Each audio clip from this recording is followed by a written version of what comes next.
Et bonjour à tous. Alors, bienvenue dans cet atelier webinaire. On va espérer qu'on n'aura aucun problème technique cette fois-ci.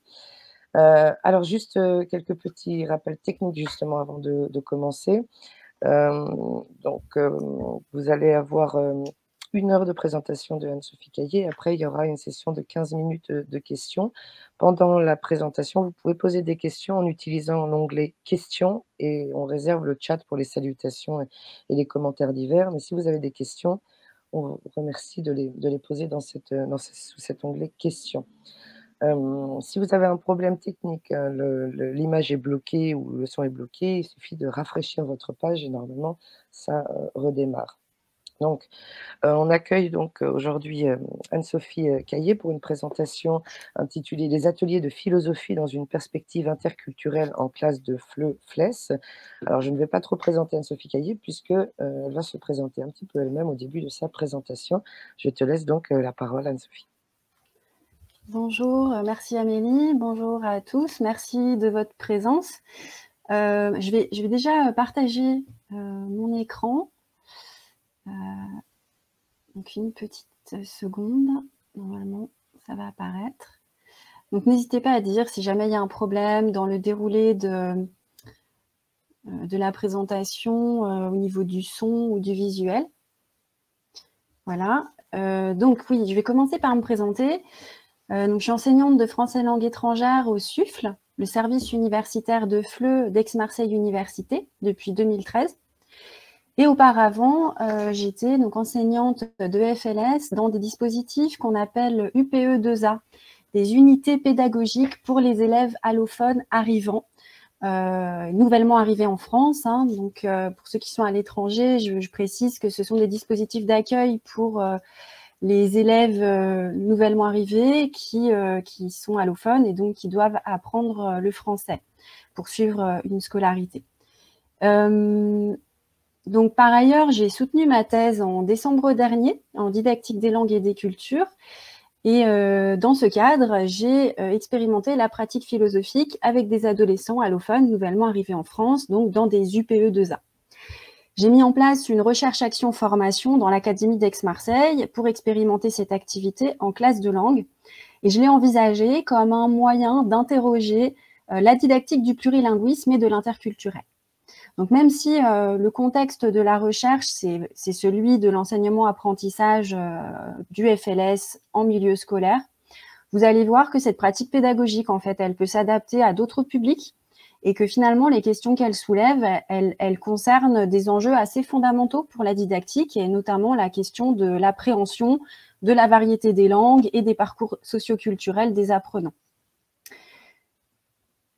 Alors, voilà. Donc, je vais commencer par un point théorique et critique concernant l'approche interculturelle, ce qui me paraît vraiment important que nous posions déjà un cadre assez clair, car l'interculturel, c'est aujourd'hui un concept assez nébuleux qui, à mon avis, est propice aux malentendus et aux maladresses. Et d'ailleurs, on se risque assez rarement à le conceptualiser. Mais comme je suis un peu téméraire, je vais essayer. Bon, après, c'est aussi quelque chose, ce à quoi j'ai beaucoup réfléchi pendant ma thèse. Et donc, moi, je vais l'aborder sous un angle critique.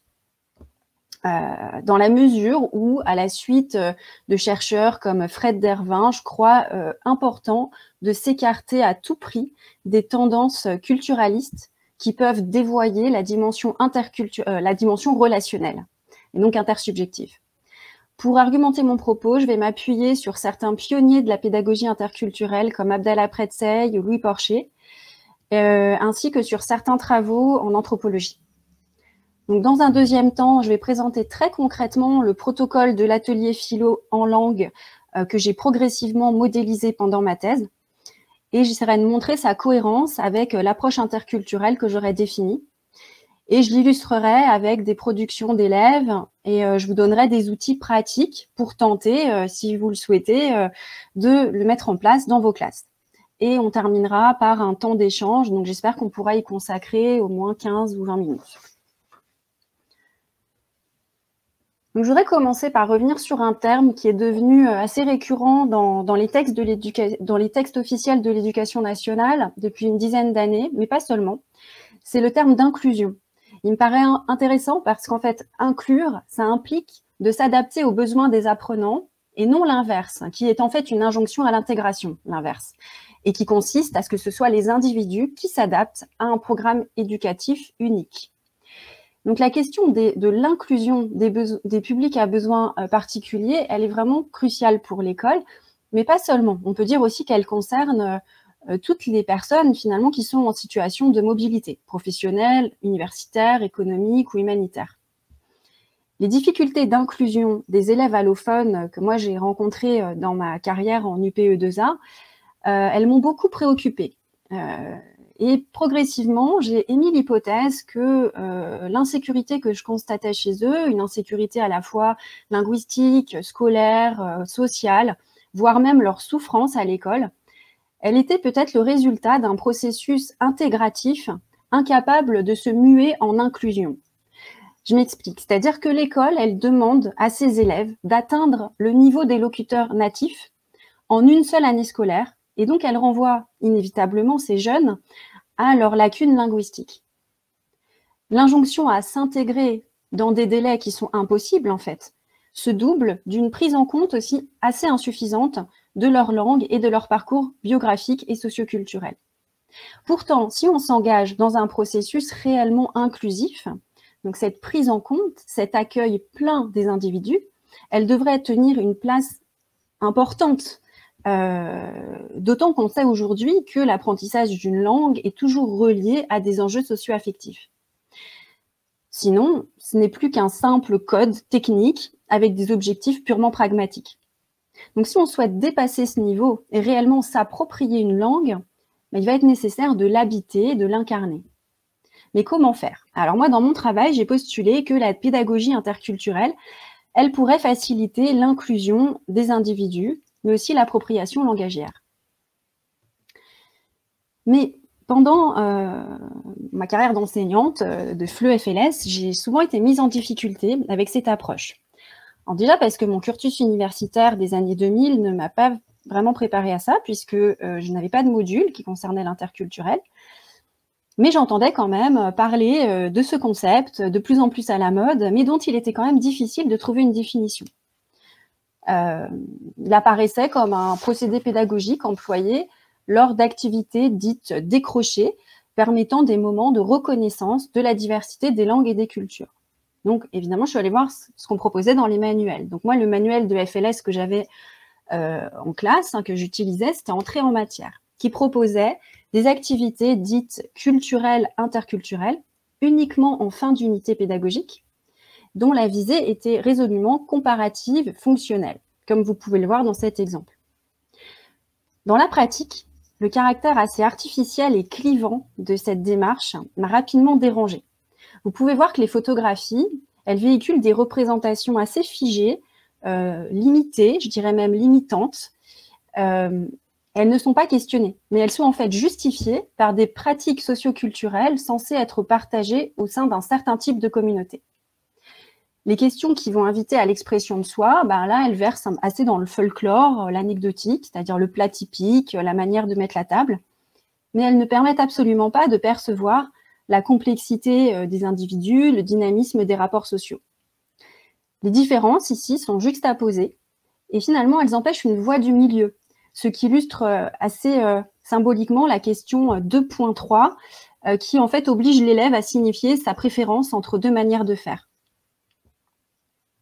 Donc cette mise en œuvre, la mise en œuvre de ce type d'activité interculturelle, elle prenait dans les faits la forme d'une comparaison des cultures avec des éléments un peu caricaturaux comme le plat typique, qui devient alors un étendard culturel, avec des effets de surenchère entre les élèves qui, d'un certain côté, sont contents d'avoir un espace d'expression personnelle, mais quitte à sacrifier l'essentiel aussi de ce qui fait leur histoire et quitte même parfois à se conformer à leur propre caricature. Ils ont alors tendance à hiérarchiser qualitativement les manières de faire, les manières d'être, avant que le professeur ne présente la manière française, ce qui met généralement fin au débat. Et cette pratique interculturelle dont je ne parvenais pas à infléchir les effets culturalistes et simplificateurs me mettait tellement mal à l'aise que j'ai renoncé à l'exercer de cette manière. Par contre, j'étais consciente de mon manque de formation dans ce domaine, et comme j'étais pas satisfaite des activités proposées dans les manuels, donc j'ai cherché à me documenter. Et quand j'ai lu l'éducation interculturelle d'Abdallah Pretsey, ça a vraiment été décisif pour moi, puisque ça m'a vraiment fait réaliser l'écart très important qui existait entre l'esprit de cet ouvrage, qui est un ouvrage fondateur de la pédagogie interculturelle, et les activités qui étaient proposées dans les méthodes de FLE et FLS. Mais le problème, c'est que les travaux pionniers d'Abdallah Pretsey ne sont pas accompagnés de propositions pédagogiques. Et bien qu'ils ne soient pas récents, il m'a paru quand même qu'il restait encore beaucoup de choses à faire. Donc ma recherche-action doctorale, elle a d'abord été motivée par le fait d'élaborer un dispositif pédagogique qui tente de mettre en œuvre la démarche interculturelle humaniste proposée par Abdallah Pretsey. En fait, l'approche dite interculturelle basée sur la comparaison de pratiques culturelles, elle s'est imposée dans les méthodes et dans les pratiques à partir du début des années 2000 et aussi avec l'avènement du cadre européen de référence pour les langues, le CECR. Mais en réalité, c'est davantage une approche culturelle qu'une approche interculturelle. Arambourg, d'ailleurs, avance que le cadre européen joue un rôle dans cette situation, parce qu'il exclut la dimension interculturelle des 4 grandes compétences communicatives que sont l'expression et la compréhension orale, l'expression et la compréhension écrite. L'évacuation de la dimension interculturelle des compétences langagières entraîne finalement un traitement pédagogique différencié. D'ailleurs, l'interculturel, il est présenté dans le chapitre 5 du CECR, qui concerne, je cite, les compétences qui ne sont pas directement en relation avec la langue. Donc, il s'agirait pour l'apprenant de développer, en dehors des pratiques langagières, une, je cite, prise de conscience interculturelle qui est décrite de la manière suivante, donc la connaissance, la conscience et la compréhension des relations, ressemblances et différences distinctives, entre le monde d'où l'on vient et le monde de la communauté cible. Donc cette appréhension de l'interculturel s'appuie sur un relativisme culturel qui envisage les cultures comme des systèmes stables qu'il devient alors possible de comparer dans une optique descriptive et non communicative.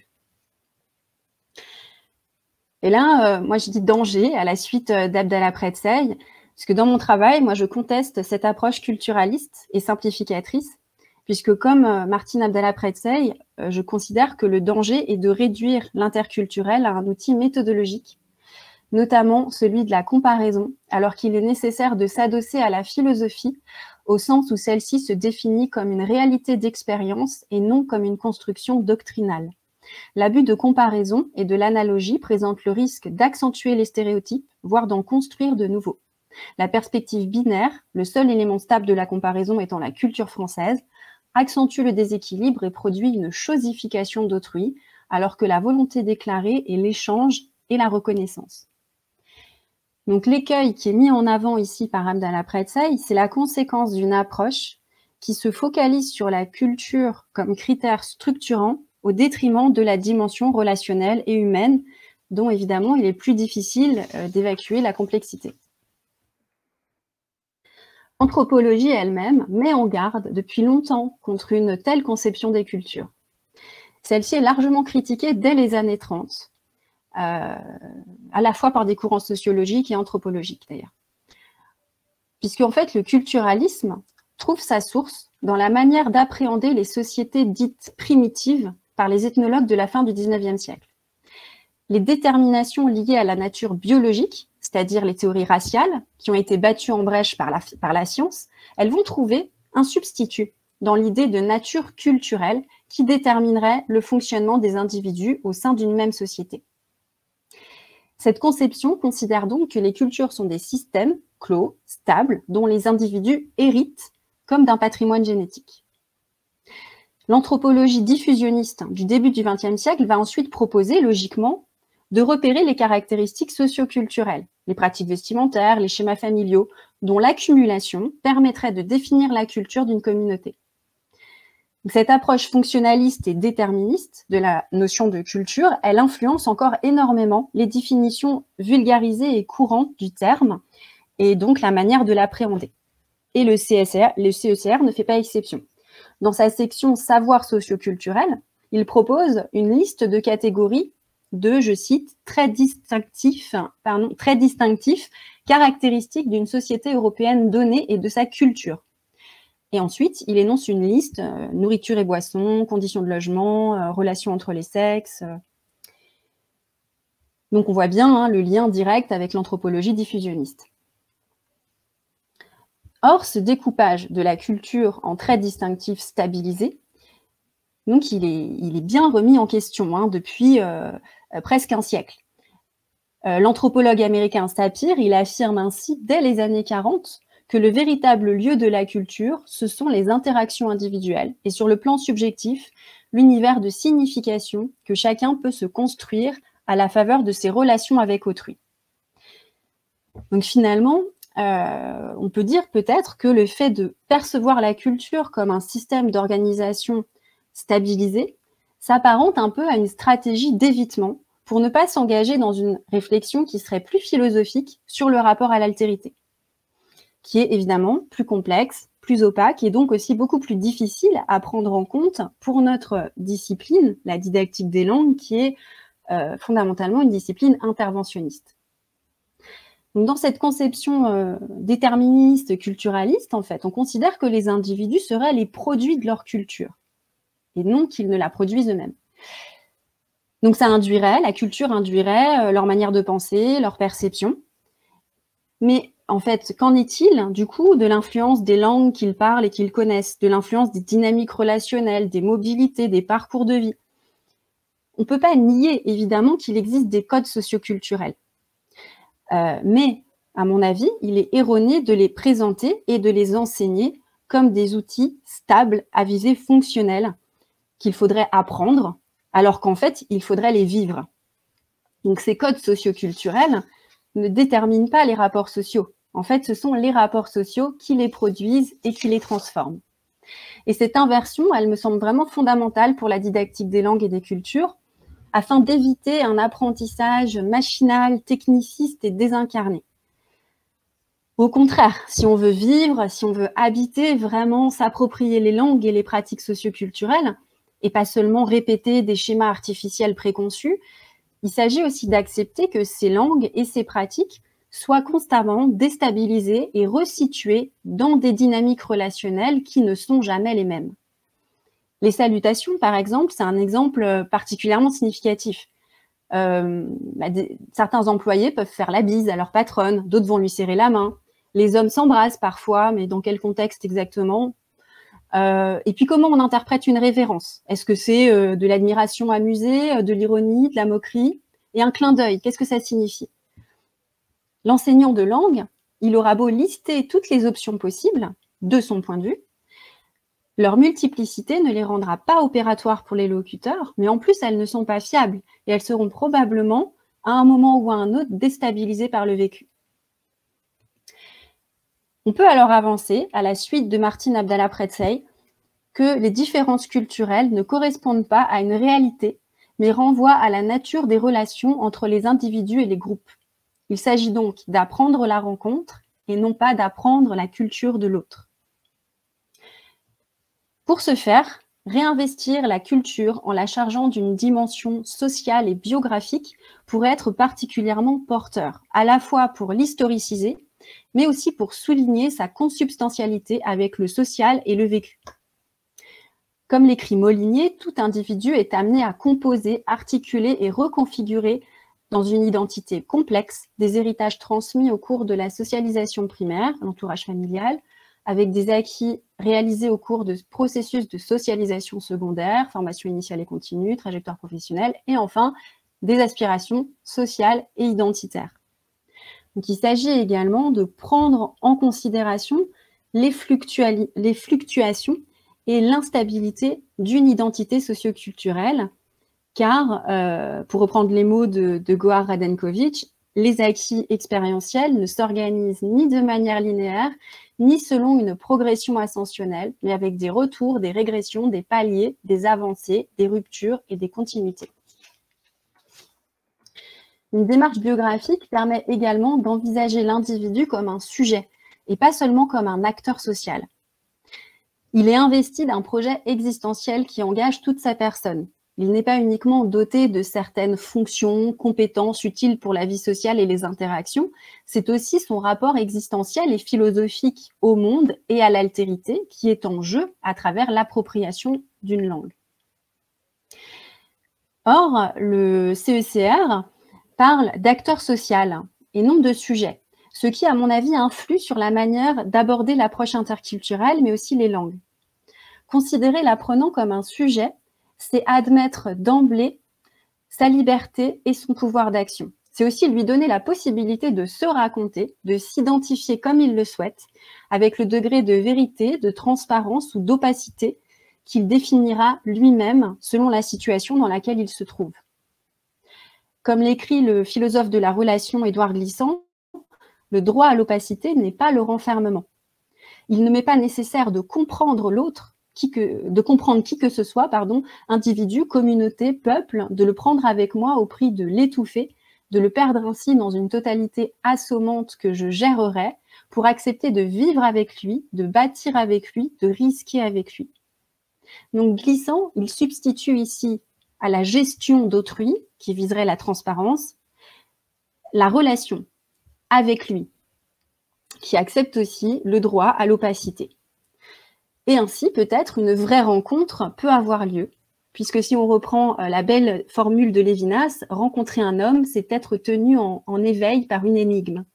Résoudre l'énigme par des raccourcis et des simplifications annule la rencontre et empêche une relation authentique. Donc finalement, les enjeux identitaires, on peut dire qu'ils se situent moins au cœur des groupes sociaux qu'à leurs frontières, là où va se négocier l'identification au même et la différenciation à l'autre. Et les pratiques langagières vont être le moyen privilégié qui permet l'épanouissement de cette dynamique identitaire complexe. Donc la connaissance de soi passe par la connaissance de l'autre et réciproquement. Il s'agit de se connaître, de se rencontrer dans un double sens réflexif et réciproque.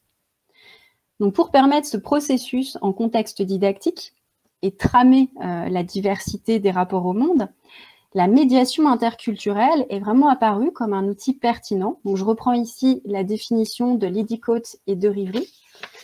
La médiation interculturelle est au centre des processus de création et d'interprétation des significations à travers les langues et les cultures. Une façon productive de penser la médiation interculturelle est donc de la considérer comme une activité relationnelle et interprétative. Cela signifie que la médiation interculturelle est un engagement actif dans la diversité en tant qu'activité de définition du sens. Elle implique l'interprétation de sens divers pour soi et pour les autres. Donc, dans les ateliers philo que j'ai mis en place, elle va prendre la forme en fait de production créative, des dessins, des nuages de mots qui vont être soumis à interprétation. Je vais y revenir après. Donc, l'interculturalité, elle est favorisée par une pédagogie dialogique et collaborative qui permet un travail interprétatif autour de la diversité des rapports au monde. Et ces rapports au monde, ils vont devenir tangibles grâce à des médiations linguistiques, plurilingues, graphiques. Donc la tentation de compréhension ne cherche pas la transparence, mais plutôt la mise en lumière des processus complexes, variables et sujets à interprétation, qui me relie au monde, qui relie le monde à moi, qui me relie à l'autre et qui relie l'autre à moi. Alors, comment mettre en œuvre cette approche interculturelle, dialogique et sociobiographique? Concrètement, comment penser, signifier avec l'autre? Donc, le dispositif philosophique que j'ai élaboré, il se fonde sur un concept de la pédagogie interculturelle élaboré par Louis Porcher, qui est l'universel singulier. Avec ce concept, Porcher, il a tenté d'apporter une réponse aux deux tendances qui empêchent justement de penser les dynamiques relationnelles. La première tendance, c'est celle du relativisme culturel qui mène au culturalisme, et de l'autre côté, celle de l'universalisme qui va être indifférent aux différences et qui mène à l'assimilationnisme. Il définit l'universel singulier comme une réalité qui existe partout et que chaque société interprète pourtant à sa manière. Il autorise chaque élève à exprimer son opinion propre sur un phénomène qui le touche directement et qu'il perçoit de manière singulière, échangeable avec la manière singulière de chacun des autres. Il propose ainsi que la pédagogie interculturelle se fonde sur des thèmes universels singuliers. L'eau, l'animal, le temps, le feu, le rêve. Et donc, dans mon travail, moi, j'ai voulu renouer avec ce principe de l'universel singulier, puisque, en fait, on peut considérer finalement que le concept philosophique, la liberté, la justice, l'amour, eh bien, c'est un universel singulier qui va permettre à la fois de nous relier à notre humanité commune, tout en faisant émerger des perceptions différentes. Donc, j'ai émis l'hypothèse que la pratique philosophique pourrait être un cadre propice pour mettre en œuvre une approche interculturelle, humaniste et non culturaliste.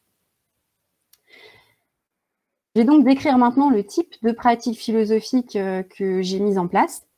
Donc, je ne vais pas trop développer les fondements théoriques parce qu'aujourd'hui, je voulais vraiment insister sur la dimension interculturelle. Mais il faut quand même savoir que cette activité, elle s'inscrit dans une histoire disciplinaire qui est assez récente, qui est l'histoire de la philosophie pour enfants, mais aussi de la philosophie dans la cité. Et que donc, je me suis inspirée de certains dispositifs existants que j'ai adaptés à mon contexte.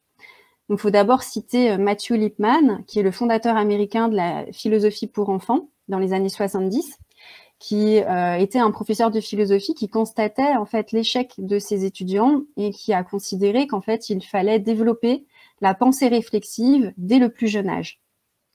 Il a fondé un institut avec une méthode et des romans philosophiques adaptés à l'âge des enfants, des ados et des jeunes adultes, qui ont pour vocation en fait de susciter le questionnement philosophique. Et donc ensuite, il y a une cueillette de questions et on choisit une question et on la traite dans le cadre d'une discussion. La classe, à ce moment-là, se constitue en communauté de recherche philosophique. Donc ça, c'est vraiment un concept très important. Et dans ce cadre, il s'agit de développer un certain nombre d'habiletés de pensée pour être capable d'élaborer un jugement raisonnable, rationnel, en relation avec les autres. Donc, il développe et il détaille sa méthode dans un ouvrage qui s'appelle « À l'école de la pensée ». Ensuite, il faut citer Michel Tozzi, qui est professeur et philosophe et professeur en sciences de l'éducation, qui, lui, est le père fondateur de la philosophie pour enfants en France. Il a développé, lui, un dispositif particulier qui s'appelle la discussion à visée démocratique et philosophique, qui s'inspire beaucoup de la pédagogie coopérative de Freinet. Et lui, il met en avant 3 grandes compétences à développer qui rejoignent un peu celles de Lippmann, qui sont les habiletés de pensée de Lippmann, qui sont conceptualisées, problématisées, argumentées. Donc, c'est un courant assez récent, qui n'a pas toujours été bien perçu, notamment par l'inspection de philosophie. Donc, les pratiques, elles ont été longtemps clandestines, mais aujourd'hui, elles acquièrent une forme de légitimité. Mais ce ne sont absolument pas des cours magistraux de philosophie. C'est vraiment une manière de renouer avec le dialogue socratique et la pratique de la philosophie dans la cité, dans une optique démocratique et citoyenne. Donc moi, personnellement, j'ai pris des choses chez Lippmann et chez Tozzi, comme vous allez le voir, mais je prends un petit peu mes distances avec les 3 grandes compétences de Michel Tozzi qui peuvent parfois être un peu, même si évidemment elles font partie du processus, problématiser, argumenter, conceptualiser, mais la tentation parfois c'est d'aboutir à des réponses un peu définitives grâce à la rigueur du raisonnement et d'être dans une approche qui s'intéresse plus à la forme qu'au fond. Et pour favoriser ce travail sur le fond, moi je rejoins plutôt le courant interprétatif de Galichet qui offre la priorité au développement des compétences réflexives et interprétatives, qui sont des compétences transversales.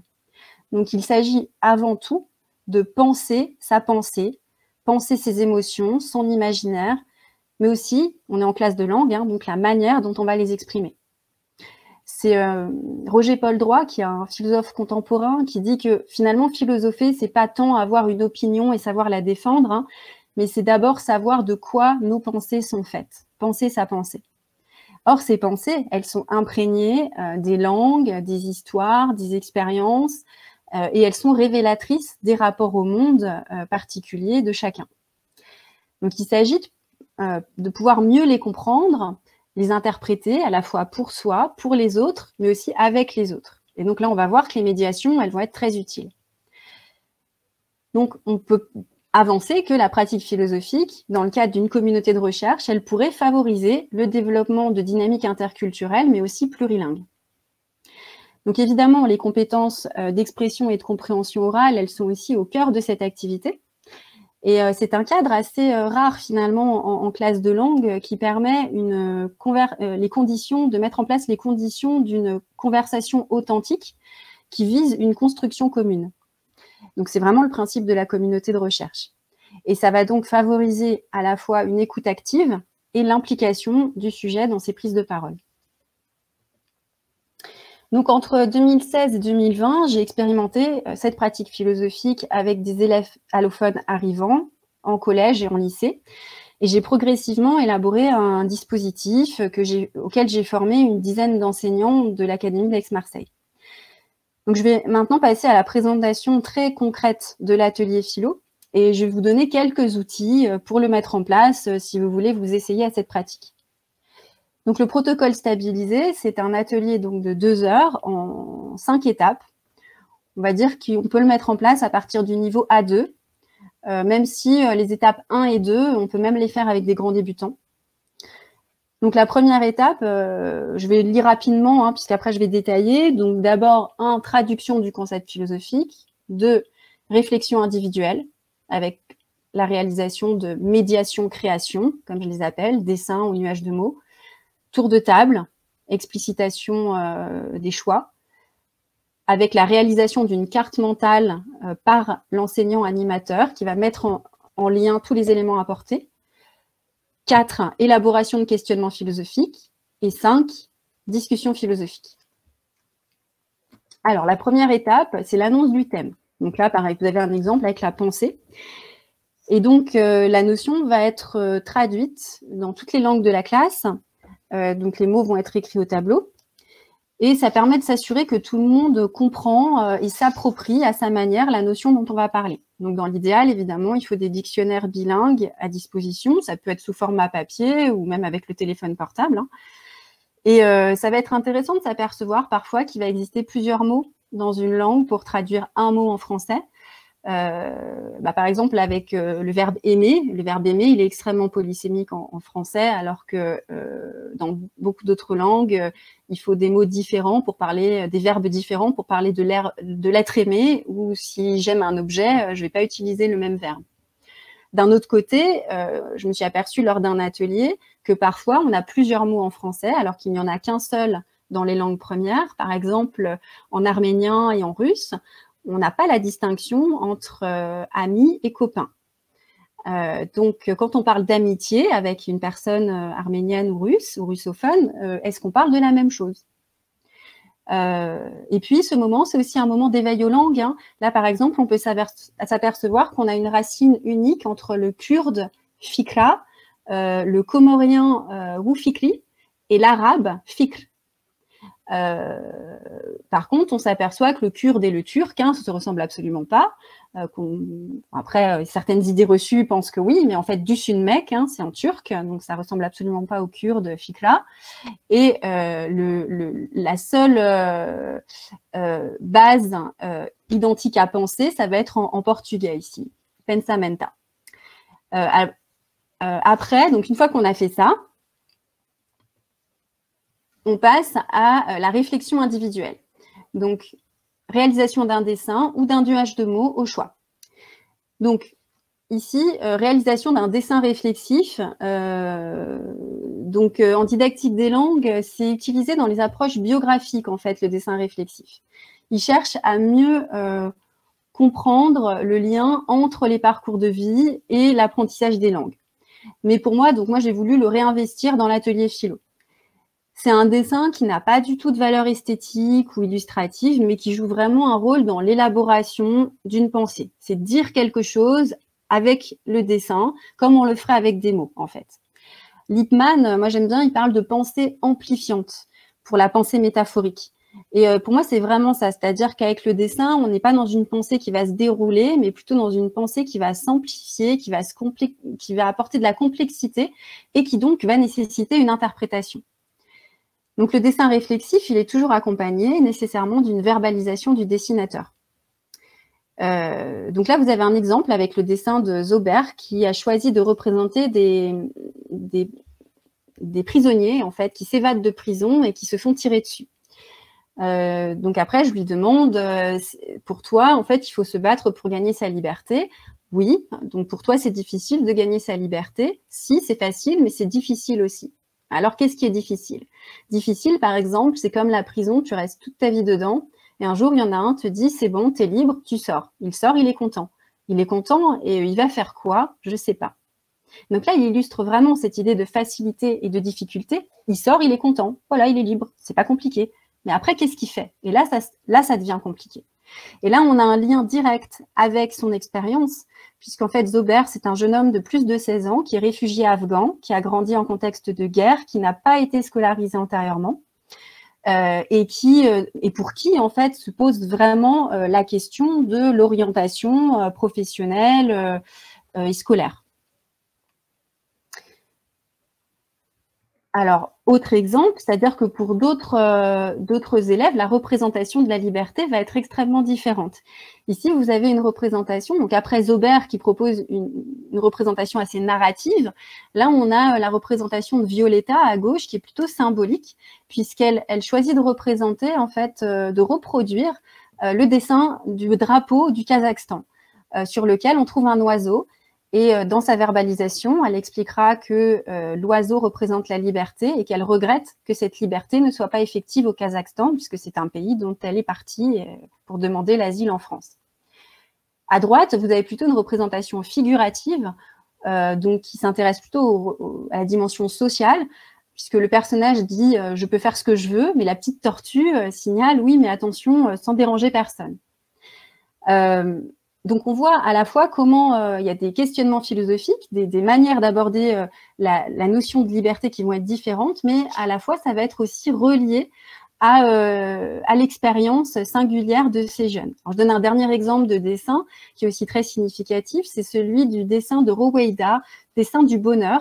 Donc, elle reproduit ici le potager qu'elle partageait avec ses voisins aux Comores. Et vous voyez au-dessus, en fait, une table, hein, puisqu'elle appréciait aussi beaucoup de partager des grands repas avec ses voisins. Et donc, on voit bien ici qu'il y a des indices philosophiques, puisqu'elle parle donc du bonheur en tant que liens familiaux, liens sociaux. Et en même temps, on peut y voir aussi des indices socioculturels, puisque Roweida, du coup, elle vivait certainement de manière plus communautaire aux Comores qu'en France, sans que ce soit pour autant une représentante de la communauté comorienne dans son ensemble, puisque là, cette représentation, elle est contextualisée dans l'histoire singulière de cet élève. Donc, encore une fois, on voit comment l'universel et le singulier peuvent finalement se combiner sans s'annuler. Donc, d'autres peuvent avoir choisi de réaliser un nuage de mots autour de la notion, éventuellement en plusieurs langues. Donc ici, vous avez un exemple avec la réalisation d'un nuage de mots autour du bonheur, réalisé par Bouchra, qui choisit de traduire le mot bonheur en arabe littéraire, Sarada, tandis que d'autres ont choisi l'arabe dialectal, Farah, qui est plus proche de la traduction du mot en joie. Et ce qui est intéressant, c'est qu'elle fait un lien avec les fêtes et la prière. Et il faut savoir que cette réalisation, elle a été faite en période de Ramadan. Et le fait aussi d'avoir choisi l'arabe littéraire n'est peut-être pas anodin, puisque ceux qui ont choisi l'arabe dialectal n'ont pas fait de lien avec la vie spirituelle. Or, on sait que l'arabe littéraire, il est aussi relié au livre saint, et pas l'arabe dialectal, ce qui peut du coup jouer aussi sur le choix du lexique. Alors, une autre technique que je n'ai pas encore testée, mais que je trouve intéressante, donc je vous la soumets aujourd'hui, pour faire ce nuage de mots, il y a l'idée de la cible conceptuelle pour se représenter aussi les nuances de sens, c'est-à-dire partir des termes les plus proches, les synonymes, pour s'écarter progressivement et arriver aux antonymes. Donc, ça peut être aussi un autre moyen de travailler là-dessus. Donc, ce travail graphique et écrit, il va donner à voir finalement comment les sujets ouvrent le monde à partir d'un mot. Comment il va résonner, quel sens, quelle réalité, quelle narration, quelle émotion va véhiculer ce mot. Donc, c'est une manière de performer le mot. Donc, il s'agit ici de prendre en compte la performativité langagière, au sens qu'en donne Austin, c'est-à-dire considérer que le langage fait exister des réalités et qu'il n'a pas seulement une fonction référentielle. Donc, évidemment, le mot liberté ne va pas résonner de la même manière quand on est réfugié. Le mot fraternité, pareil, quand on vit dans un bidonville. Et comme l'explique aussi Barbara Cassin, les mots ne résonnent pas non plus de la même manière selon la langue qu'on parle. Je la cite, « Si je vous dis bonjour, je ne dis pas salam ou shalom, que la paix soit avec vous. Je ne dis pas non plus, comme les anciens grecs, ker, jouis, réjouis-toi, qui est encore différent du valet latin, porte-toi bien.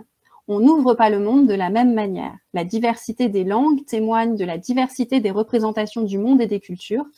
Les langues sont autant de visions d'un même monde, mais encore faut-il le construire. »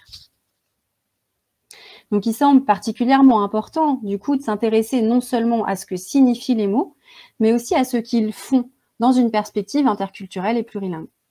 C'est pourquoi les médiations-créations, c'est-à-dire les dessins, les nuages de mots, sont particulièrement utiles pour mettre en lumière ces processus complexes qui vont entrer en résonance avec les mots et les langues. Donc, quand tout le monde a terminé la réalisation de son dessin ou de son nuage de mots, on va procéder à un tour de table qui doit être assez rapide si on ne veut pas trop casser le rythme. Et pendant ce temps, donc pendant ce tour de table, chaque élève va justifier en fait ses choix, lexicaux ou graphiques. Et l'enseignant réalise une carte mentale avec tous les éléments apportés par les élèves. Donc bon, ça peut être simplement un soleil autour de la notion philosophique, qui va montrer en fait concrètement aussi la richesse et la pluralité des propositions. Les élèves d'ailleurs vont la reproduire. Et c'est une trace qu'ils vont conserver avec leur propre réalisation. Parce que ça montre aussi comment les visions du monde peuvent se relier, se différencier ou encore se compléter entre elles. Et puis ça apporte aussi du lexique. À partir de cette carte mentale qui reste au tableau, le groupe va se demander ce dont il a envie de parler, quelles questions il a envie de poser. Et ils vont proposer donc des questionnements philosophiques qu'on va également écrire au tableau à côté de la carte mentale, et c'est aussi quelque chose qu'ils vont conserver. Ce sera la dernière trace écrite qu'ils conserveront. Donc, pour qu'une question soit philosophique, en fait, simplement, moi, je leur dis que c'est une question qui doit concerner tous les êtres humains. Et petit à petit, franchement, les résultats sont très intéressants, voire même très impressionnants. Là, vous avez un exemple de questions philosophiques qui ont été réalisées alors qu'on était seulement au 4e atelier. Et vous pouvez voir la qualité des questionnements posés par ces élèves. Est-ce que l'imagination est une pensée? Dans quelles conditions on pense? Quelle est la différence entre penser et réfléchir? Est-ce que pour réfléchir, on doit penser à quelque chose en premier? Enfin, c'est vraiment très intéressant. Voilà, donc une fois ce travail préparatoire terminé, la discussion va pouvoir s'engager. Donc il faut y consacrer au moins 30 minutes. Donc les participants, ils peuvent sélectionner 2 ou 3 questions à traiter prioritairement, ou alors quand la pratique est bien mise en place, ils peuvent aussi se saisir des questions au fil de la discussion. Donc là, on institue le groupe en communauté de recherche philosophique, ce qui signifie qu'on n'organise pas un débat, mais qu'on organise une délibération. On ne cherche pas à avoir raison à tout prix, mais on va chercher avec l'autre et considérer a priori qu'il peut enrichir ma propre réflexion. Et cette démarche, elle est tout à fait cohérente avec une approche interculturelle qui vise l'apprentissage de la rencontre dans une logique relationnelle, plutôt que l'apprentissage de la culture de l'autre dans une logique catégorisante. Donc l'organisation de la discussion, elle est coopérative, de type Freinet. Donc là, je m'inspire de Michel Tozzi, puisqu'il s'agit aussi de répartir les pouvoirs. Donc les tables vont former un cercle. L'enseignant va essayer de se décaler pour ne pas être devant le tableau, encore une fois, et surtout, il va s'asseoir avec le groupe. Des rôles vont aussi être distribués, c'est-à-dire que ce n'est pas l'enseignant qui va distribuer la parole, mais ça va être un président de séance qui va le faire. Il va aussi y avoir des reformulateurs qui peuvent être sollicités par l'enseignant ou aussi par un participant, des traducteurs quand c'est possible. Et puis, dans le dispositif de Michel Tozzi, moi, je ne l'ai pas mis en place, mais avec des groupes avancés, on peut aussi ajouter des synthétiseurs, des scribes et des observateurs. Moi, j'ai ajouté par contre un dessinateur de la discussion. Donc ça va être un participant qui dessine totalement librement pendant toute la discussion et qui présente son dessin à la fin, ce qui peut permettre des ouvertures intéressantes. Donc les supports sont uniquement les médiations créations des participants pour éviter d'orienter la discussion et vraiment être ancré dans l'expérience des individus, hein, puisqu'on est quand même dans une recherche de dynamique interculturelle authentique. Donc, la posture de l'enseignant animateur, là, il y aurait vraiment beaucoup de choses à dire. Et sans une mise en situation, c'est vraiment difficile de l'appréhender et de la décrire. Néanmoins, je vous propose, si ça vous intéresse, peut-être de photographier les 3 prochaines diapos, donc celle-ci et les 2 prochaines, qui peuvent peut-être être considérées comme des fils rouges pour l'animation. Par contre, je répète, c'est vraiment pas une recette. Sauf que cette posture, elle nécessite quand même un positionnement éthique. Et dans ce genre de pratique, on peut rapidement, malheureusement, aller vers des tendances de manipulation aussi, qui peuvent être assez faciles, surtout si on travaille avec des jeunes. Et donc, la posture éthique me paraît vraiment fondamentale si on veut s'engager dans un tel travail. Donc moi, je vais vous partager finalement ma propre expérience, hein, puisque là, je liste des écueils, mais que j'ai finalement aussi moi-même rencontrés quand je me suis lancée là-dedans. Parce que finalement, l'atelier philo, et même les animateurs expérimentés le disent, hein, ça demande une remise en question constante. Et mon travail de recherche, il m'a vraiment aidé à le faire, parce que je m'enregistrais. Donc la réécoute, ça a été très formateur pour moi, puisqu'il y avait certains principes que je croyais respecter, et dans le feu de l'action, je les respectais pas du tout, en fait. Donc, si vous voulez tenter ça, l'idéal, c'est peut-être de s'enregistrer, mais non, l'idéal, c'est vraiment de le faire avec un collègue, en fait, et de pouvoir s'observer et se faire des retours. Parce qu'en fait, toute la difficulté, mais aussi tout l'intérêt de cette pratique, c'est son caractère imprévisible et toujours différent, qui bouscule énormément nos habitudes professionnelles. Donc, la posture du facilitateur en atelier philo, elle est vraiment cruciale. Mais elle est cruciale, pas seulement pour l'atelier philo, mais aussi quand on veut s'engager dans une pédagogie interculturelle. Pour moi, c'est vraiment les deux, hein. Animateur, philo et interculturel. Si on veut éviter justement l'ethnocentrisme également.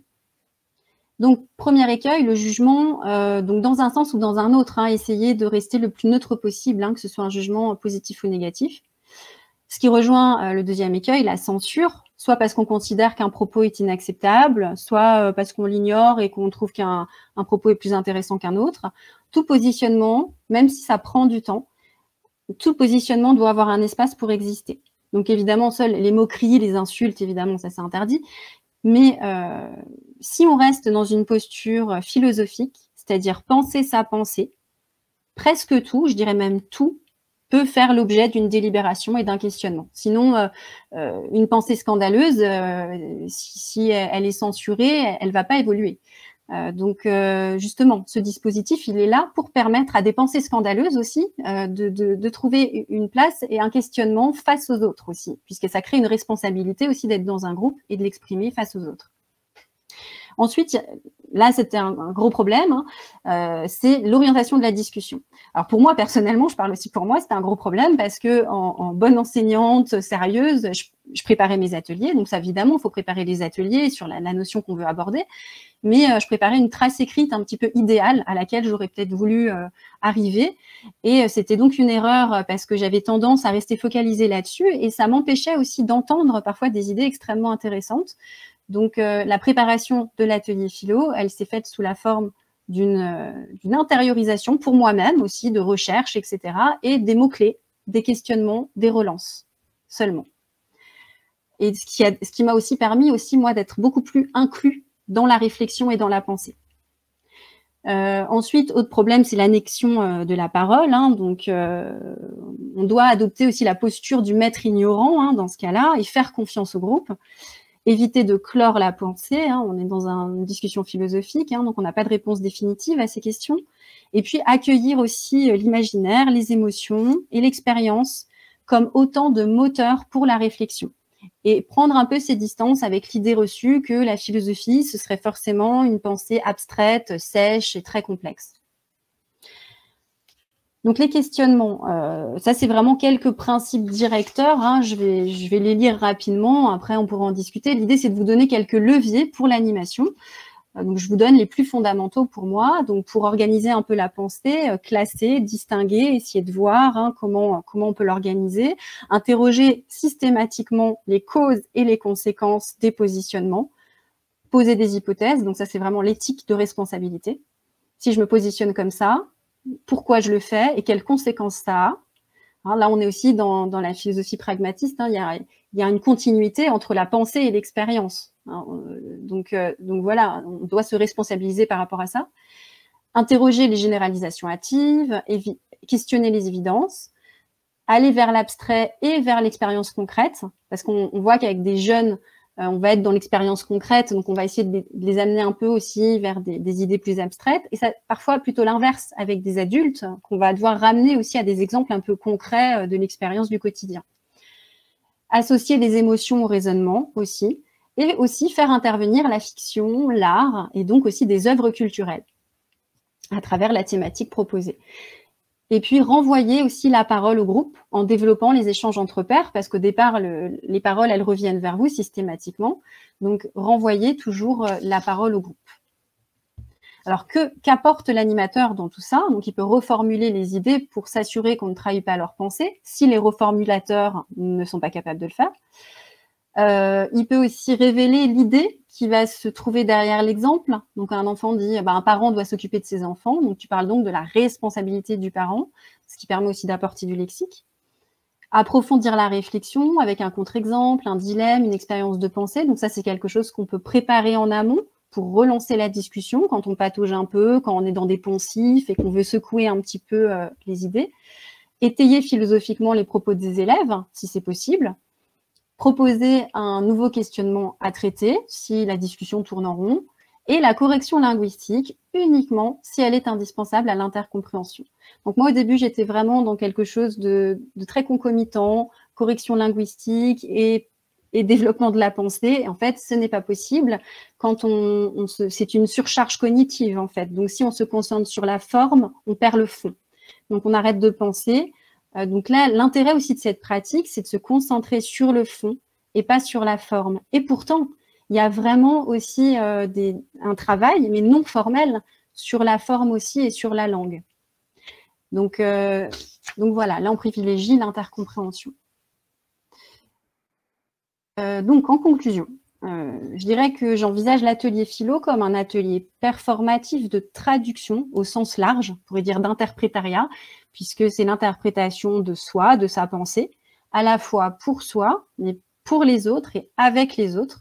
Et de cette manière, finalement, on offre la possibilité au groupe de créer du commun, mais un commun qui va s'offrir dans sa pluralité, à la fois universelle et singulier. C'est donc un moyen de mettre en place une démarche interculturelle qui ne nie pas la complexité des individus et qui privilégie la mise en relation et la construction commune, plutôt que la juxtaposition de caractéristiques culturelles qui risquent d'empêcher les individus non seulement de se rencontrer, mais aussi de s'inventer. Voilà, je vous remercie de votre attention. Merci Anne-Sophie pour cette présentation très riche et très claire. On a quelques questions qui sont essentiellement liées au niveau en fait des. Ça doit revenir souvent ce genre de questions sur le niveau des apprenants concernés par ce genre d'activité. Est-ce que l'activité nécessite un certain niveau de langue, A2 et plus? Alors tu l'as mentionné un peu tout à l'heure, mais peut-être que tu peux approfondir cette question. Oui, alors moi j'ai travaillé avec des élèves à partir du niveau A2, mais comme certains le savent peut-être s'ils ont travaillé en UPE2A, il y a aussi des élèves qui arrivent en cours d'année, donc il y avait aussi parfois des grands débutants. Donc comme je disais, les premières étapes de traduction peuvent être faites avec des débutants. On utilise aussi le langage graphique, ce qui permet aussi une expression plus complexe, même si on n'a pas encore les mots. Et si on a la chance d'avoir un autre apprenant qui partage la même langue que le débutant, il peut aussi traduire les propos du débutant pour pouvoir aussi l'inclure. Je pense que c'est important d'inclure aussi les débutants et d'avoir de l'ambition même pour les débutants, parce que c'est pas parce qu'on n'est pas encore à un bon niveau linguistique qu'on n'a pas une pensée complexe. Tout à fait, c'est l'éternelle question de est-ce qu'on peut faire tout avec tous?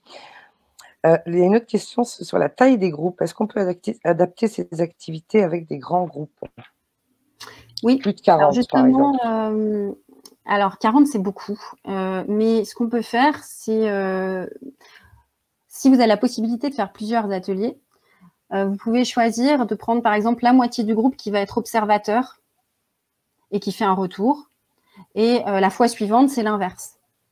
Alors, il y a certains le font, moi ça je l'avais pas fait, mais on peut demander justement aux observateurs d'être dans une observation méta, c'est-à-dire comment la parole a été distribuée, est-ce qu'il y en avait qui prenaient toujours la parole, est-ce qu'il y en a qui n'ont pas parlé, est-ce que on a apporté des exemples aux arguments qu'on a donnés.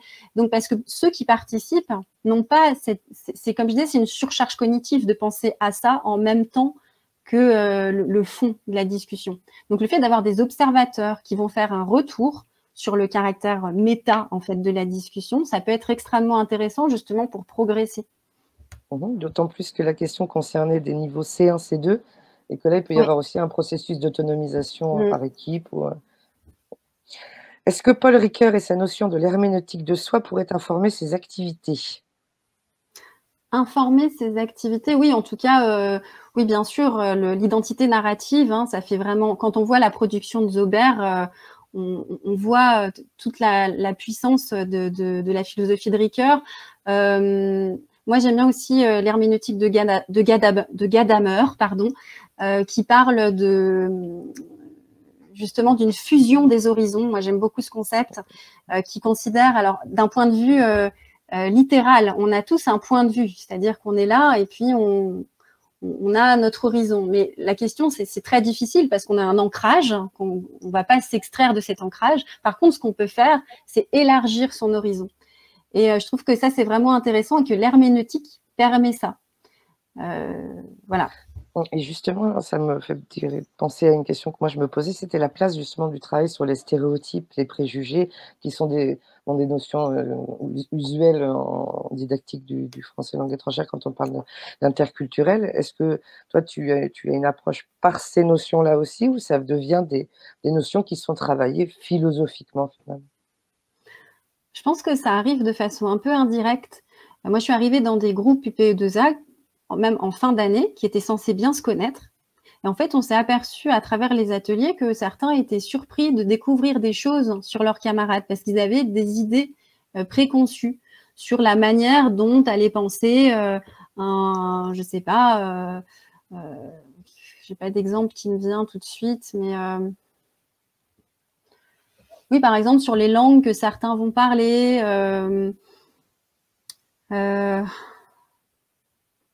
Oui, alors on avait fait un atelier sur la violence qui avait révélé des choses sur la. Alors je ne sais pas si on peut parler de stéréotypes ou mais en tout cas c'était une idée reçue comme quoi les parents avaient le droit d'être violents avec leurs enfants parce que c'était pour leur bien. Et ça m'avait mis en difficulté parce que tout le groupe était d'accord avec ça. Donc en fait là ça m'a interrogée sur la façon de s'impliquer aussi dans le dispositif, parce que condamner ça de façon définitive, hein, ça peut aussi empêcher toute discussion ou toute avancée, parce qu'on parle de leurs parents, quoi. Donc, en fait, c'est la question de la mise en perspective. Ça, je pense que c'est très important, justement, pour les clichés, les idées reçues. Ce travail de mise en perspective, je leur ai expliqué qu'au Danemark, on pouvait aller en prison si on mettait une fessée à son enfant. Et ça les a extrêmement interpellés, vraiment. Et donc, le fait d'ouvrir à d'autres façons de voir, c'est encore Gadamer, c'est élargir son horizon. Plutôt que d'essayer de condamner ton ancrage, c'est pas possible, c'est mon ancrage, c'est là d'où je viens, je pourrais pas partir de là où je suis. Par contre, je peux peut-être ouvrir un peu et puis me dire, il y a d'autres options pour moi, en fait. Et ça rebondit sûrement sur ce que tu as dit sur le positionnement éthique, justement, et l'importance du positionnement éthique dans ces pratiques, des ateliers philosophiques. Et justement, moi, je me posais la question, est-ce que tu peux préciser un peu ce que tu entends par posture éthique, peut-être pour clarifier la chose pour nos auditeurs? Alors, c'est Abdallah Pretsey qui parle d'éthique de l'altérité. C'est-à-dire, je l'ai évoqué un petit peu aussi en parlant du sujet, le fait de dépasser la question de l'acteur social, qui est vraiment centrale dans le CECR. Quand on est enseignant de FLE, on nous parle de l'acteur social, la question des interactions dans une visée pragmatique, et c'est en fait aller un peu au-delà de ça, et de considérer que la personne qu'on a en face de soi, l'apprenant, c'est aussi un sujet avec sa liberté de penser, qu'on ne doit pas annexer. Donc le droit à l'opacité aussi de Glissant que j'ai cité, pour moi c'est vraiment important, que l'autre est un sujet avec des aspirations existentielles, philosophiques, qui lui sont tout à fait personnelles et propres, et que je n'ai pas à... que je dois l'accompagner là-dedans. Et là-dessus, au niveau éthique, je n'ai pas à lui dire comment vivre sa vie. Par contre, je peux lui offrir des possibles, en fait. Pour moi, c'est comme ça que je définirais la chose. Ok. On a une question encore sur le nombre d'apprenants, mais ces ateliers vous paraîtraient-ils intéressants en individuel, apprenant-enseignant? Comment les adapter alors de manière pertinente? Je dirais non. Pas en individuel. En plus, l'une des choses qui est vraiment importante dans la communauté de recherche, c'est la répartition des pouvoirs. Comment être dans une relation horizontale, en one-to-one, avec un enseignant en frontal. Honnêtement, grand groupe, je dirais oui, il y a des choses à faire, mais par contre, en individuel, à partir de 3, 4, je dirais, mais en dessous... L'intérêt, c'est l'échange quand même. Ah oui. Comment est-ce que nous, en tant qu'enseignants, nous décidons des thèmes à discuter dans l'atelier, des pistes de réflexion, des indices pour décider? Alors, je pense qu'au début, si on se lance là-dedans, il faut aller sur des thèmes qui nous intéressent déjà. Après, une fois qu'on est à l'aise, on peut aussi déterminer les thèmes avec le groupe. Alors, moi, ce que j'avais fait personnellement au début, c'était que je choisissais aussi des thèmes qui étaient plus faciles d'abord pour les apprenants. J'avais commencé par l'amitié. Mais alors là, je suis un peu partagée parce que quand j'ai fait l'atelier sur la pensée, c'était la première fois que je le faisais, je me suis dit, oh là là, ça va être difficile. Et en fait, je pense que ça a été l'atelier le plus passionnant que j'ai fait avec des élèves. Et on s'est fait la remarque avec leur enseignante que finalement, quand les questionnements les plus exigeants, eh ben, ils s'en emparent, hein, ils y vont, et on a des choses vraiment... Alors que finalement, j'avais fait des ateliers sur devenir adulte, l'amitié, et ben finalement, c'était peut-être un peu moins intéressant. Donc, s'engager rapidement dans des questionnements assez complexes, ça peut finalement aussi être très intéressant. Mais au début, je dirais choisir les thèmes soi-même. Comme ça, on fait ses propres recherches en amont, on est plus à l'aise, quoi. Et ça rebondit sur une question de Mina qui demande combien de thèmes tu as pu traiter, justement? Liberté, amitié, amour, devoir, vérité. Est-ce que tu as un nombre fini de thèmes peut-être Non, je ne les ai pas comptés. Après, j'ai pas fait devoir et vérité. J'ai fait donc liberté, amitié, amour, bonheur, justice, relation, devenir adulte. Voilà ce qui me vient en premier. Je dirais que j'ai dû traiter une dizaine de thèmes à peu près. Une question de Mohamed Adri. Comment est-ce que l'activité est d'abord introduite? Est-ce que les élèves savent qu'il s'agit d'un atelier philo? Et est-ce qu'ils arrivent à comprendre les objectifs de cet atelier? Quel lien peut-on envisager pour relier l'atelier à notre cours de langue? Alors, la question de préparer les élèves à cette activité, c'est une très bonne question parce que c'est effectivement très important. Parce que si ça nous bouscule, nous, dans nos habitudes, ça les bouscule eux aussi. Donc, si on ne les prépare pas, quand je suis intervenue dans les classes pour sensibiliser les enseignants, je leur avais demandé de faire un petit travail de présentation avant. Certains n'avaient pas eu le temps de le faire et j'ai vraiment vu la différence. Donc après, on peut vraiment faire une présentation simple, hein, la philosophie, qu'est-ce que c'est, l'amour de la sagesse, qu'est-ce que c'est la sagesse, comment on pourrait le définir, qu'est-ce qu'on va faire. Donc on va essayer de savoir comment on pense, à quoi on pense, pourquoi on le pense, quelles conséquences ça a de penser comme ça, et puis on va s'intéresser aussi à ce à quoi pensent les autres et voir si ça peut aussi nous faire avancer nous-mêmes. Et comme en plus, moi ce que je leur dis, c'est comme en plus, ce sont des classes où vous venez du monde entier, alors quelle richesse, quel intérêt de pouvoir faire ça avec vous, c'est formidable. C'est-à-dire que moi j'ai appris énormément de choses, moi aussi à titre personnel, et je trouve que ça c'est quand même génial, parce qu'en tant qu'enseignant, des fois voilà, peut-être qu'avec le temps, enfin, on est peut-être moins curieux aussi des réponses. Là, on est vraiment dans une curiosité constante et on apprend des choses. Ouais, on est partie prenante de la dynamique interculturelle. Et du coup, ça fait penser, est-ce qu'il faut être initié à la philosophie ou justement à la pratique philosophique, parce que c'est pas non plus quelque chose de donné à tout à chacun, pour animer ces ateliers? Moi, évidemment, je me suis un peu formée, mais j'ai pas de formation philosophique, même si moi, la philosophie, en tant qu'autodidacte, ça m'intéresse. Mais pour mettre en pratique ça, en fait, moi, ce que je conseillerais, c'est vraiment d'aller vers des ouvrages pour la pratique philosophique avec les enfants. Et les adolescents. Il y a aujourd'hui vraiment il y a la collection des goûters philo, la collection Chouette pensée pour un peu plus grand, qui offre des leviers en fait de réflexion pour l'atelier qui sont vraiment faciles d'accès pour tout un chacun.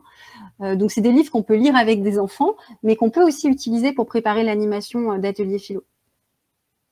Alors après, en plus, on peut développer en allant lire effectivement les textes philosophiques, surtout si on travaille avec des apprenants assez avancés et des adultes. Ça peut être intéressant d'étayer avec des textes philosophiques, mais en prolongement de l'atelier aussi. Il y a une question de Chloé que je trouve très, très intéressante, c'est justement, est-ce que cette posture éthique est en opposition avec les demandes institutionnelles d'intégration des étrangers? Elle ne devrait pas l'être. Mais c'est pour ça que j'ai commencé mon propos aussi en opposant intégration et inclusion. C'est-à-dire que je crois que c'est très intéressant justement. Donc, et ça, c'est l'institution qui nous apporte ce mot-là. Et donc, moi, j'ai envie de m'en emparer en disant, OK, alors, on ne parle plus d'intégration, on parle d'inclusion, c'est intéressant. Ça veut dire que là, on essaie aussi d'adapter le système à la diversité des publics qu'on a, et donc d'être aussi dans une relation plus empathique. Moi, j'ai travaillé avec des jeunes, voilà, à Zaubert, c'était très, très compliqué dans l'établissement scolaire. Tout le monde disait qu'il était perdu, qu'on ne pouvait rien faire de lui, qu'il ne savait pas lire, qu'il ne savait pas écrire. Et quand on voit la puissance des dessins, des réflexions qu'il a eues en atelier philo, ça montre qu'en créant des espaces d'accueil, vraiment, on vient à la rencontre en fait de ces jeunes. C'est pas parce qu'ils ont des difficultés linguistiques ou scolaires que ça présume de leur qualité en tant qu'individu. Et c'est aussi comme ça qu'on crée du lien et qu'on inclut, sinon on ferme la porte en fait. Et effectivement, je crois qu'il y a un écart entre les pratiques et certains mots, certains discours en tout cas. Tout à fait. D'ailleurs, peut-être que le mot inclusion, c'est ce que Hugo Bergson appelle les mots dangereux, non? Ces mots qui sont beaucoup trop utilisés sans que parfois on arrive à vraiment voir ce que ça signifie. Peut-être comme interculturel d'ailleurs, hein, parce qu'effectivement, Tout à fait. on a quand même une tradition contre laquelle on a du mal à lutter, de considérer l'interculturel comme quelque chose de figé sur le mode comparatif, comme tu le disais tout à l'heure. Et comment faire justement alors là, on passe sur la formation des enseignants, effectivement, et des journées comme aujourd'hui sont là pour y contribuer, mais pour changer ce qui a été compris par interculturel depuis quand même maintenant un bon bout de temps. Beaucoup trop de gens n'ont pas lu Porcher et Abdallah Poitsai. Et du coup, c'est vrai que quand on regarde, on observe les pratiques de classe, on est souvent dans ce mode, moi je mange avec une fourchette, et toi tu manges avec des baguettes, et voilà. Et ça va très peu, souvent, beaucoup plus loin, en fait, hein. Donc justement, est-ce que quand on a des cours de FLE, alors là, je m'éloigne peut-être un peu des UPE2A, mais quand on a des cours de FLE et qu'on a un manuel, par exemple, je sais pas, je suis en Italie à l'Alliance française, j'ai un manuel scolaire, un manuel de FLE, avec une proposition, d'appréhension de l'interculturel qui justement, vient souvent sur ce mode comparatif aussi. Comment je peux faire pour suivre mon manuel et en même temps intégrer, ce genre de pratique dans un temps limité? Souvent, j'invite les enseignants à la substitution. Je te laisse dire ce que tu en penses. Moi, je pense qu'on peut s'emparer des thématiques des manuels, en fait. Parce que souvent, c'est des séquences thématiques. Et pourquoi pas, moi je parle d'atelier philo, mais on peut parler d'atelier réflexif d'une certaine manière, qu'on pourrait faire sur le sport, par exemple, en gardant la même organisation dialogique, collaborative, communauté de recherche, autour de thématiques qui ne sont pas forcément philosophiques, en fait. Et les manuels, justement, proposent des thématiques dont on peut s'emparer pour faire ce type d'activité, je pense. Oui, tout à fait, parce que là, je pensais par exemple, quand on a, les tenues vestimentaires, tout ce qui fait, ce que tu disais, des traits caractéristiques figés un peu du folklore, culturel, ça peut être aussi l'objet de ces ateliers-là, en fait. Mmh. Et justement pour prendre enfin, je sais pas ce que tu en penses, pour prendre du recul un peu par rapport Mmh. à ce figement des traits Oui, c'est intéressant, caractéristiques. oui. Oui, c'est Mmh. vrai, j'avais pas pensé à le faire comme ça, mais oui, oui, c'est très intéressant oui, prendre une sorte de cliché comme objet à mettre en jeu dans la communauté de recherche. Ouais, tout à Je fait. pense que ça fait Mmh. on a 2 questions qui nous demandent de répéter le nom des collections et des ressources que tu as citées tout à l'heure. Alors je veux bien Oui. les Par contre, je écrire, crois mais qu'après, il va falloir revenir en session exactement, principale c'est parce la qu'il dernière, est c'est la ah, c'est ça? dernière. Ah non, on a jusqu'à midi, hein, c'est ça, OK. Voilà, Alors justement, c'était, chouette pensée. c'est chouette J'écris pensée, dans le attends. chat, chouette D'accord, tu écris dans le chat. chouette Chouette pensée, donc ça, ce sont des ouvrages, pour pensée. travailler la philo avec les enfants notamment, c'est ça?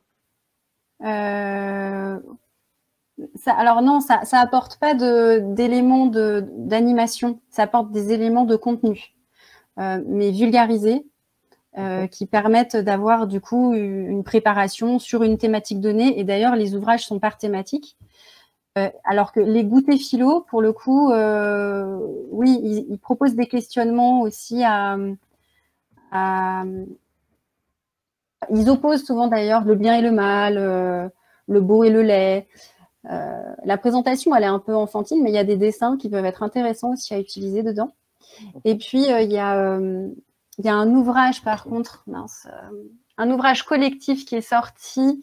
Je vais vous le donner tout de suite. Je cherche la référence exacte parce qu'il est extrêmement complet. À la fois sur la théorie, il y a plein de fiches pratiques. Alors, je vais vous dire ça tout de suite.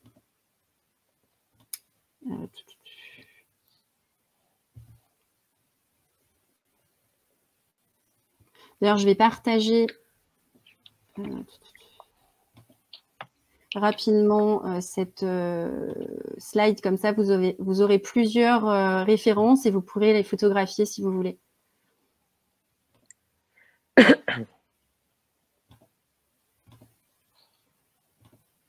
Voilà. Par contre, moi, je vois plus rien. Donc là, vous avez une liste de ressources. Donc le premier, celui auquel je pensais, c'est le premier qui est sorti en 2018, Pourquoi et comment philosopher avec les enfants. Là, c'est vraiment un ouvrage très... Après, c'est pas orienté classe de langue. Donc évidemment, ça, c'est orienté classe ordinaire, entre guillemets, puisque il y a pas, pour le moment, ça ne se fait pas dans les classes de langue. C'est pour ça que c'était expérimental dans ma thèse, en fait. Après, moi, j'avais une autre question, c'était par rapport plus à la dimension, langue, justement, travail sur la langue à travers les ateliers philo. Et c'est vrai que là, encore une fois, ça bouscule un peu, les repères qu'on peut avoir quand on est un enseignant de FLE en France ou à l'étranger. La question, c'est, comment, enfin, c'est pareil, il faut changer sa manière de penser la langue quelque part. Mmh. Donc, ouais, moi, j'aime beaucoup, hein, cette approche performative, enfin, incorporée, de la langue. Mais c'est pareil, ça demande un petit peu de pratique, non? Enfin, en tout cas, de changer un peu de paradigme pour Mmh. arriver à se dire qu'on peut faire des activités qui ne sont pas un travail direct, là, très, Mmh. voilà, concret sur la langue, mais un travail de fond, en fait, sur la langue par l'expression de la pensée et de l'interprétation. Est-ce que dans enfin, je sais pas, avec tes collègues ou les gens qui ont essayé de mettre en place ça, il y a eu des questionnements par rapport à cette pédagogie dialogique et interprétative, mais qui finalement bouscule un petit peu la pratique de l'enseignement linguistique? Alors, moi, j'ai eu des indices concernant la progression linguistique, mais moi, j'ai pas fait une étude longitudinale. Donc, c'était une expérience, en fait.